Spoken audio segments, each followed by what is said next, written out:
Umuryango wa nyakwigendera umukuru w'igihugu Petero Nkurunziza watunganije kuri uyu wa gatanu igenekerezo rya 3 Mukakaro igikorwa kijanye no kwimbura ibiraya mu mirima iri ku mutumba Rutanga muri commune Gashikanwa y'intara ya Ngozi, aho bimbuye amatoni yababa 8 y'ibiraya mu gihe hari hatewe ibiro 945 ku muri mungana n'uburinganire bw'ihegitari. Umutambukanyi wa nyakwigendera umukuru w'igihugu Petero Nkurunziza ashima Imana kubona yarashizeho igihe cyo kurima, ico gutera no kwimbura.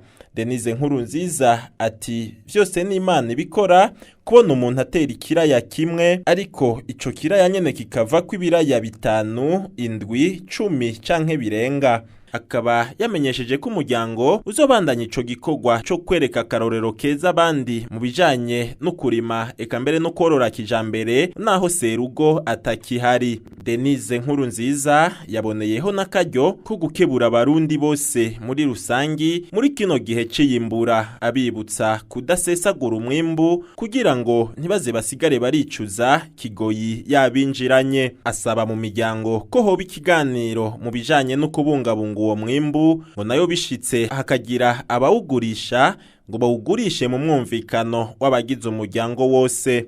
Inyuma y'ukwimbura ivyo biraya, uwo muryango wa nyakwigendera Petero Nkurunziza bakaba baciye bagendura ibitungwa vyorowe kijambere kuri uwo mutumba nyene wa Rutanga commune Gashikanwa. Hakaba hororewe ibitungwa bitandukanye harimwo inka, ingurube, vyose vyorowe ku buryo bwa kijambere eka mbere n'ibindi bitungwa. Bakaba bashimye ko ari ibitungwa bifise amagara meza kandi vy'akarorero.